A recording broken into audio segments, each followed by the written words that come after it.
Bora dar o play? Então vamos lá. Tá começando mais um comigo aqui, Fabrício Duarte. Se você não é inscrito, se inscreve, se já é, ativa as notificações e não esquece de deixar o like aqui já pra gente também. Esse episódio aqui, meio que um complemento de um episódio que eu fiz alguns atrás aí, falando sobre o momento de Brasil, falando o que tinha acontecido economicamente no Brasil desde o começo do novo governo, lá em janeiro de 2023 até agora. E esse é um complemento onde eu vou ler algumas notícias, né, de alguns grupos aí de mídia falando de economia, finanças, tá? E passar algumas novidades do mercado financeiro também e deixar o meu comentário a respeito do que está acontecendo para te elucidar a respeito das matérias que eu vou ler aqui, beleza? Então, preste bastante atenção, vou soltar o meu latim aqui das matérias que eu peguei dos grupos de comunicação, começando com valor econômico. A gente tem uma matéria do Valor Econômico falando sobre os bancos, o momento dos bancos aí no Brasil. A gente teve o fechamento de resultados do terceiro trimestre, agora de 2023, então tem algumas matérias falando bastante sobre isso. Tá? No Valor Econômico, bancos lucram 25,2 com B de bilhão no terceiro trimestre. Com um crescimento de 1,4%, resultado dos 4 grandes bancos começa a dar sinais de melhora. Então você aí que é investidor, que está posicionado com uma boa parte da sua carteira em bancos ou com uma pequena parte que seja, mas você pode ter visto aí nos últimos meses realmente os bancos tendo uma recuperação. Em especial alguns, tá? Os 4 grandes bancos aqui que a gente fala, falando de Itaú, Banco do Brasil, Santander, Bradesco, tá? Então, eles demonstraram esse crescimento, só que não foram todos que cresceram, tá? Então vale a pena ficar de olho pro resto que eu vou comentar aqui sobre os bancos. Os balanços, eles mostraram que o efeito Americanas já passou, se a gente for olhar o que aconteceu ali no comecinho do ano, que deu um impacto muito negativo para os bancos principalmente, esse efeito aí já foi absorvido. O ponto negativo aqui ainda é o Bradesco, que ele teve uma queda de 11,5% no lucro reportado, e a inadimplência no Bradesco ainda pesa bastante, por isso esse resultado. Tá? Ponto positivo para o Itaú, que aumentou 11,9% no seu lucro no último trimestre, e para quem gosta de Banco do Brasil, o banco mantém o maior ROI. No setor, ele cresceu aí 21,3%, que deve seguir distribuindo também bons dividendos. Então, se você gosta de Banco do Brasil, teve um bom resultado e expectativa de bons dividendos para o futuro. Infomoney, outra matéria. Quais setores não devem trazer ainda boas notícias para os investidores no terceiro trimestre? Saúde e varejo estão entre os mais comprometidos com endividamento e dificuldades de geração de caixa. Cenário deve melhorar em 2024. Eu gravei num episódio mais recente também, falando um pouquinho sobre a situação do varejo, e aí a gente pode trazer também para o setor de saúde, que são os setores, pelo menos 2 dos setores, que estão ali na ponta para fazer negócio com o consumidor final.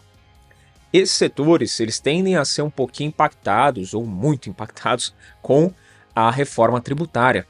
Tá? Tem o setor da indústria, que tende a ser beneficiado, ele estava naquele campo do quem pode se prejudicar, quem deve perder alguma coisa. Varejo e saúde estão nesses setores. Então, apesar disso, enxerga-se que tem uma possibilidade de melhoria para 2024. Por quê? Porque o governo está muito preocupado em fazer uma retomada no varejo, no consumo como um todo.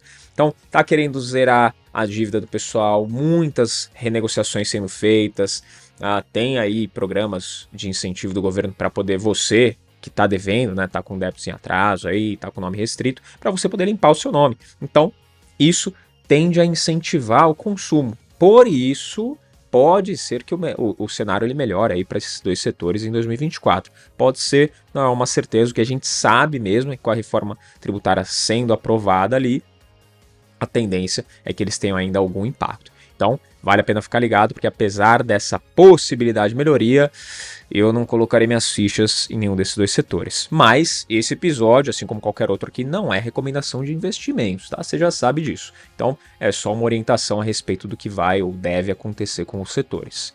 A gente teve também aqui o rebaixamento de rating por setores em 2023. O rating é a classificação de risco, tá? Que os setores, as empresas, eles são classificados por agências de rating. A gente teve aqui o setor de saúde encabeçando a lista de maior rebaixamento, que foi de 15%, depois o varejo, 15%, energia representando 15%, aéreas 8% e telecom em 11%. Tá? Então, esses foram os rebaixamentos de rating por setor até aqui em 2023. Sim, os que encabeçam a lista, a gente já sabe que tem uma certa preocupação. Os de energia, 15%, tem um setor específico de energia que é impactado. Você pega a Light, por exemplo, está em recuperação judicial. Então, não é o setor de transmissão de energia que vai ser mais impactado. São os outros setores ali de distribuição, né, mais voltados ali para distribuição. Então, esse rebaixamento de rating pega o setor, porém, depende da fase do setor que você está entrando. O que a empresa que você investe ou está estudando, ela faz parte. Tá? Aqui não está tão concentrado na transmissão e sim vai mais para a distribuição ali de energia. Tá? Rebaixamentos. Nesse contexto aqui, esse ano deve se configurar como o pior ano em termos de rebaixamento de rating. Por parte da Fitch, que é a agência que faz, que vai avaliar as empresas, né, e dar ali o rating delas, isso desde 2017. Tá? Até o momento foram 26 rebaixamentos de rating no total. Entretanto, a gente pode olhar que a maior concentração desses rebaixamentos está no primeiro semestre de 2023. Então, a gente pode olhar ali que no primeiro semestre teve algo que impactou a nossa economia, ou pelo menos olhando ali mais o mercado financeiro, né? As empresas, os setores, que gerou um efeito cascata. E qual foi o grande evento que foi logo no comecinho do ano? Estouramos champanhe, beleza, feliz 2023, virou o ano, Americanas veio com bomba aí para o mercado. Então foi justamente isso que acabou gerando um efeito cascata e trouxe esse rebaixamento dos ratings, que foi recorde aí desde 2017, tá? Fora isso, a gente tem alguns fatores chaves para o rebaixamento também, que vale a pena você ficar ligado, porque se você sabe o que pode gerar esse rebaixamento de rating, você acompanha isso dentro da empresa que você está investindo. Então fica mais fácil de você entender se está caindo, se está subindo, se é uma empresa que oferece mais, menos risco, um setor que oferece mais, menos risco, que é liquidez e recuperação judicial. Isso, só para você ter uma ideia, fator-chave que fez o rebaixamento acontecer aqui nesse ano, ele foi de 50%. Né? Esse fator, a liquidez e a recuperação judicial, representou 50% dos motivos de rebaixamento, dos fatores de rebaixamento aí do rating dos setores.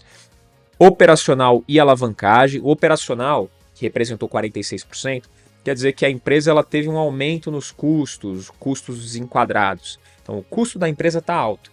E a alavancagem aí é dívida. A empresa está muito endividada. Então isso também gera um rebaixamento no rating. 46% foi o que representou e os outros 4% ficam por conta da mudança de acionista, que é pouquinho, mas o que a gente pode entender?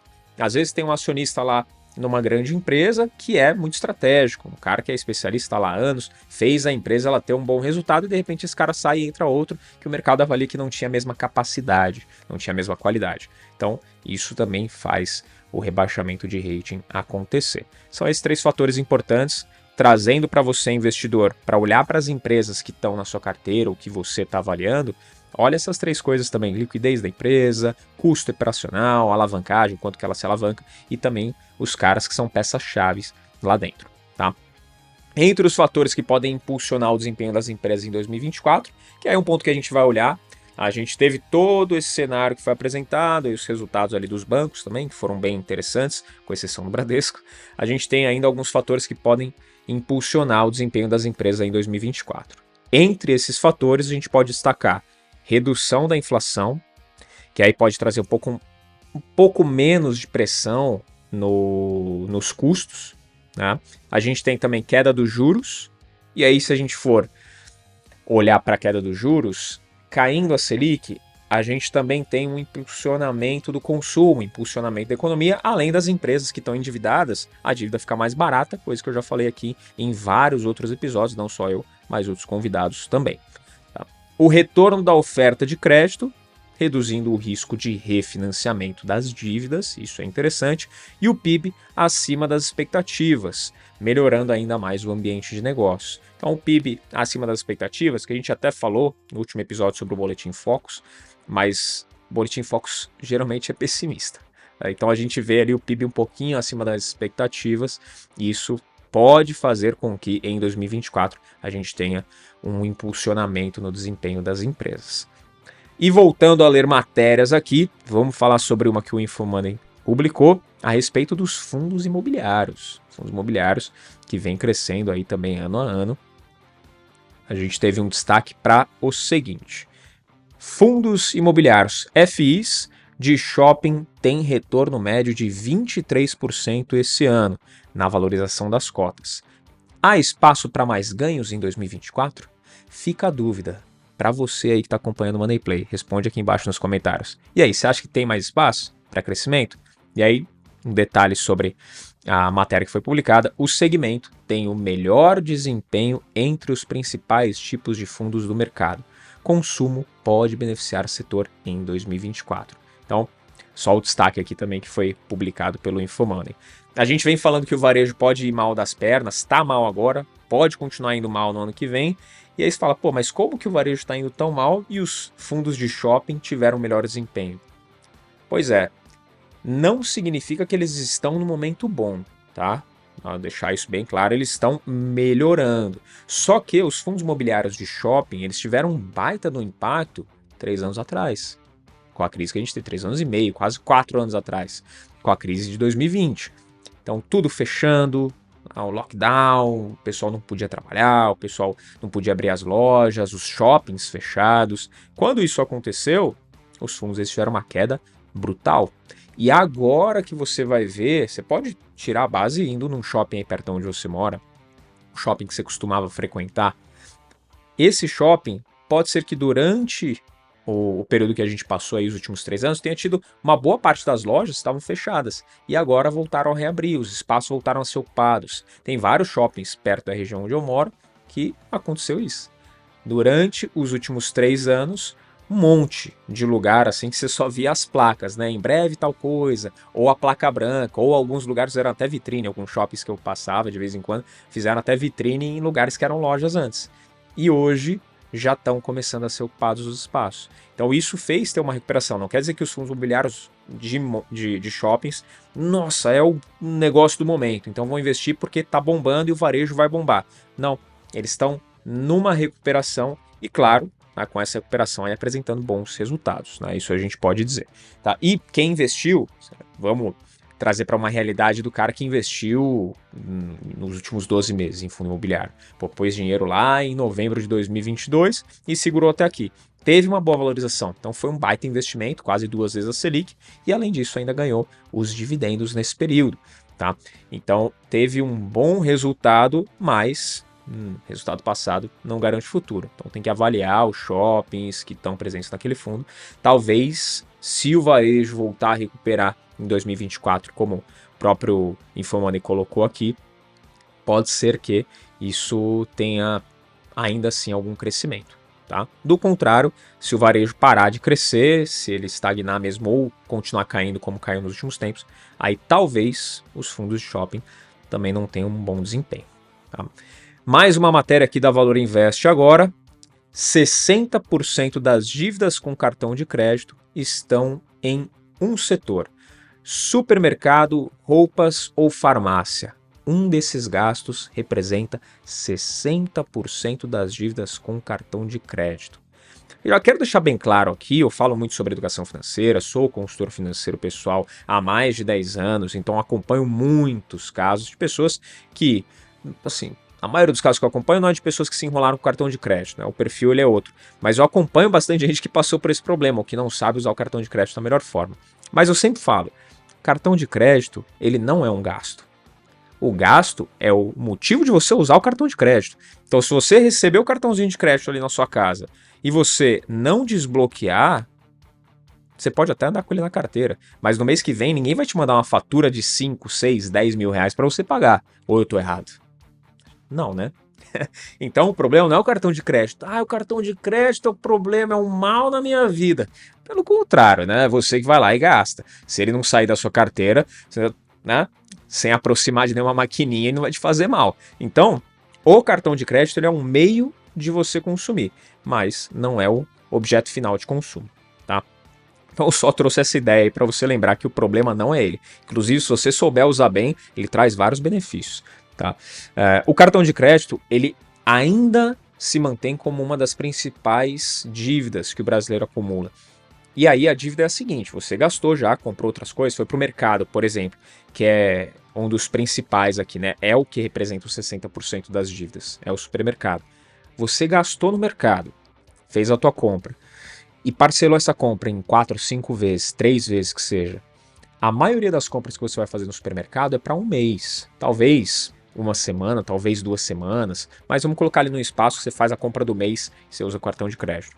Se você parcelou, você vai consumir aquilo em um mês, você vai pagar em 3. E aí começa aquela bola de neve, porque no mês que vem você vai ter que comprar de novo. Você vai fazer o quê? Parcelar em 3? Daqui a pouco você está pagando várias compras no mesmo mês, que você já consumiu, já foi embora e você está tendo que comprar de novo. E se você não paga, aí sim o cartão de crédito se torna uma dívida. E essa é uma das mais caras que a gente tem aqui no Brasil. Tá? Então, entre os inadimplentes, o cartão de crédito ele ainda age como um dos principais pontos de dívida, né? Segundo uma pesquisa do Serasa. Tá? E ao serem questionados sobre quais dívidas já tiveram e não conseguiram pagar, 55% dos participantes dessa pesquisa eles citaram o cartão de crédito, tá? E 2 pontos percentuais acima do observado que tinha sido em 2021 e 2022.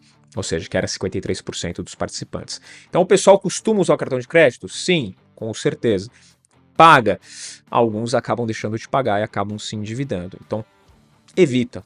Tá? Principalmente se você for ter cartão de crédito para consumo que é rotativo, vamos dizer, aquele consumo que todo mês você vai ter, evita parcelar. Vou num restaurante jantar, ou vou fazer a compra do mês, né? Ou abastecer o carro, colocar combustível.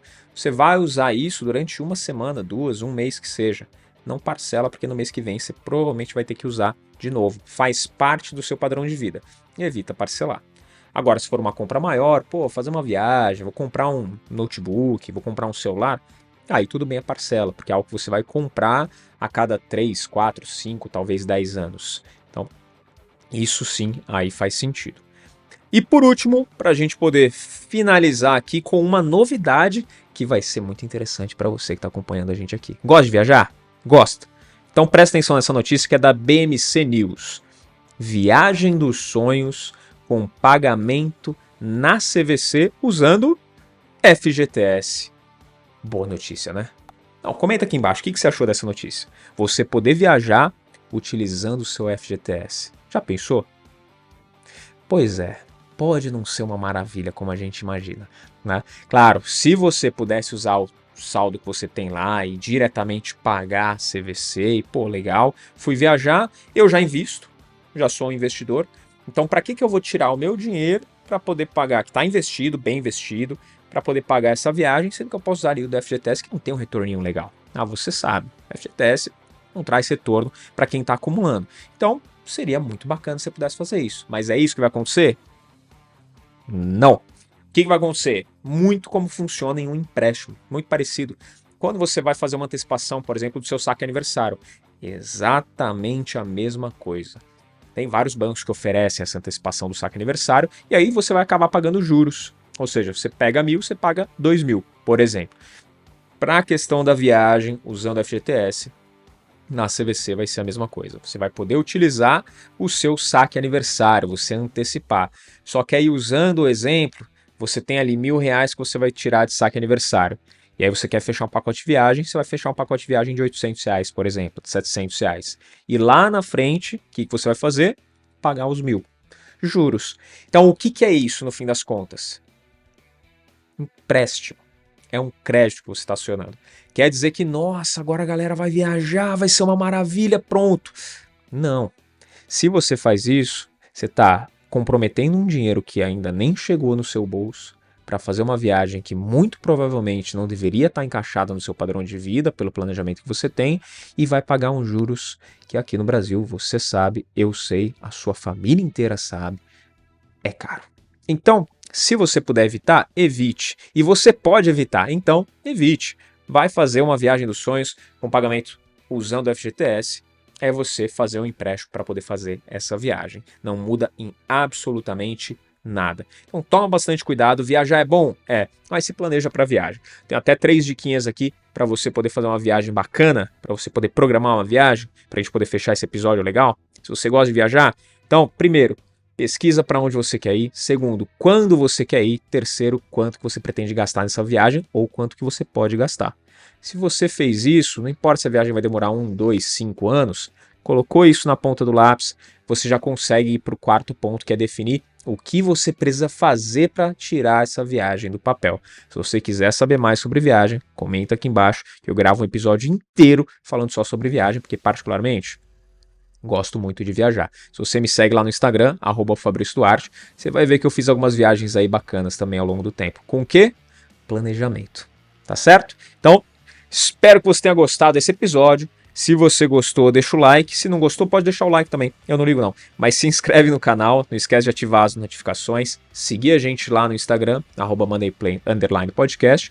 E o meu pessoal, que eu acabei de comentar, @FabrícioDuarte, para você ver as minhas viagens lá também. E, além disso, você que segue a gente aí, tá me ouvindo nas plataformas de áudio, deixa 5 estrelas pra gente também, compartilha esse episódio aí nas plataformas de áudio, de vídeo, pode compartilhar para o pessoal saber o que aconteceu aí com os setores em 2023 e algumas expectativas que o mercado deixou para nós para 2024. Então, é isso, te encontro aqui no próximo Monday Play. Tchau!